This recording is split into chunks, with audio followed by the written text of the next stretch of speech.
বিশেষ ভোগ হচ্ছে মায়ের বোয়াল মাছ। মা ভক্তের মধ্যে এসে বিরাজ করে, কিন্তু কেউ ভক্ত দেখা পায়, কোনো ভক্ত দেখা পায় না। তাকে স্বপ্নে দেখিয়েছিল যে আমাকে নিয়ে ফুলপুকুর মন্দিরে স্থাপন করতে হবে।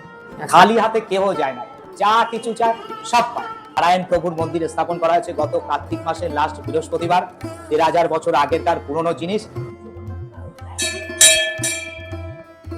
আজ আমি এসেছি হাবড়ার ফুলপুকুরে। কারণটা তো বলবোই, তার আগে একটা কথা বলে রাখি, এখানে নাকি লোক মুখে শোনা যায় মায়ের কাছে যারা একবার আসে তাদের কিন্তু আরো একবার আসতে হয়। কেন জানো? তোমরা যে সমস্ত মনস্কামনা নিয়ে আসো সব মনস্কামনা কিন্তু এখানে পূর্ণ হয়ে যায়। তো আমি বেশি বড় ইন্ট্রো করবো না, ভিডিওটা প্রথম থেকে শেষ পর্যন্ত দেখো। তোমরা কিভাবে আসবে, কেনই বা মায়ের কাছে আসবে, আজ কি এমন যে তার জন্য এত ভিড় মায়ের এখানে, সবটা বলবো। তার জন্য ভিডিওটা প্রথম থেকে শেষ পর্যন্ত দেখতে হবে। জয় মা।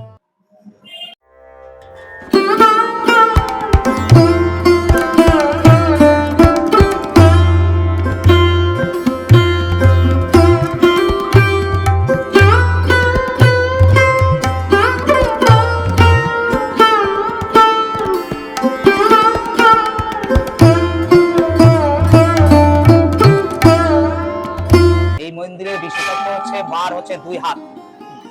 এটা হচ্ছে সারা পৃথিবীর মধ্যে একটা মাত্র মন্দির যা মা কালী মায়ের 4টে হাত থাকে, কিন্তু আমাদের মায়ের 2টো হাত।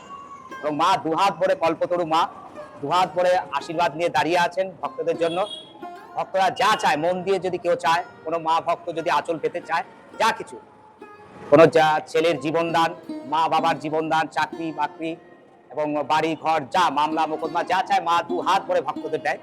যা যেমন আশা করি আমরা 20 লাখ লোক তো হবেই। 20 লাখ আমাদের এখানে পুরো হাইওয়ে রোড, যশোর রোড 35 নম্বর জাতীয় সড়ক। সন্ধ্যের পরের থেকে হয়তো নো এন্ট্রি থাকবে ভক্তের জন্য। কেন একবার আসে মায়ের বাড়িতে, তার বারবার আসার ইচ্ছে জাগে, কিন্তু আসেও তাই। আচ্ছা, আগেই এখানে একটা বট গাছ ছিল, পুকুরের সাথেই ছিল, বহু পুরনো, সেটা ঝড়ে ভেঙে গেছে, আবার নতুন করে হয়েছে, বহু পুরনো গাছ। আচ্ছা, ভোগ আমাদের অন্ন ভোগ হয় না, মায়ের ভোগ হচ্ছে গিয়ে সন্দেশ, ফল ইত্যাদি, দই মিষ্টি। আর বিশেষ ভোগ হচ্ছে মায়ের বোয়াল মাছ। বোয়াল মাছ লাগবেই। আচ্ছা, এটা কি কোনো নির্দিষ্ট দিনে দেওয়া হয় না? এটা আজকেই বাৎসরিক পুজোতেই লাগবে বোয়াল মাছ। আচ্ছা,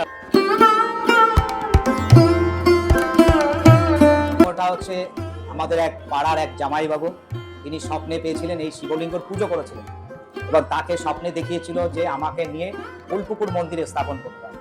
সেই থেকেই আজকে উনি এখানে বসে আছেন এবং ভক্তদের 2 হাত ভরে আশীর্বাদ দিচ্ছেন। কেউ এখান থেকে ফিরত যায় না, খালি হাতে কেউ যায় না, যা কিছু চায় সব পায়। তারপরে আরেকটা বিশেষত্ব, আমাদের বিষ্ণু অর্থাৎ নারায়ণ প্রভুর মন্দির স্থাপন করা হয়েছে গত কার্তিক মাসের লাস্ট বৃহস্পতিবার। ১৩,০০০ বছর আগেরকার পুরনো জিনিস। পাশে সব আসবে,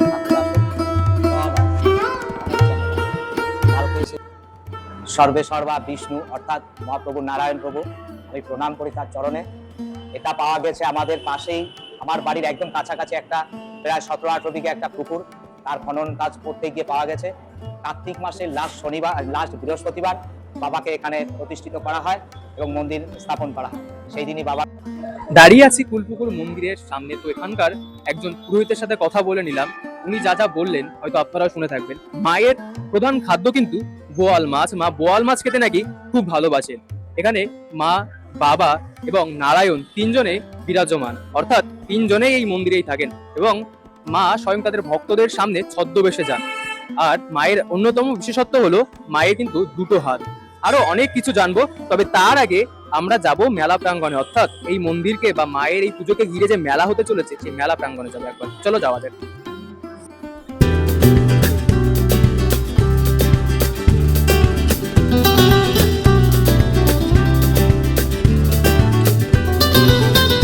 তো তোমাদেরকে বলে রাখি তোমরা মন্দিরে কিভাবে আসবে। প্রথমে হাবড়া স্টেশন নামতে হবে, হাওড়া না কিন্তু হাবড়া স্টেশন। হাবড়া স্টেশন নামার পরে ওখান থেকে অটো পাওয়া যায়, অটো ধরতে হবে। অটো ধরে বলতে হবে আমি ফুলপুকুর মন্দিরে যাব। ওই 20 থেকে 25 মিনিট সময় লাগবে। আর 20 টাকা মনে হয় ভাড়াটা নিতে পারে, 20 টাকা ভাড়া নেবে, 20-25 মিনিট মতো সময় লাগবে অটোতে। সোজা মন্দিরের সামনে তোমাদেরকে নামিয়ে দেবে। তো একটা কথাই আমি বলতে চাই, একটা বারের জন্য হলেও মন্দিরটা ঘুরে যাও। আজকের ভিডিওটা এই পর্যন্ত। ভিডিওটা যদি ভালো লেগে থাকে, আমি লাইক কমেন্ট কিছু করতে বলবো না, তবে একটা রিকোয়েস্ট করবো, হ্যাঁ, কমেন্টে একবার সবাই জয় মা লিখে দাও।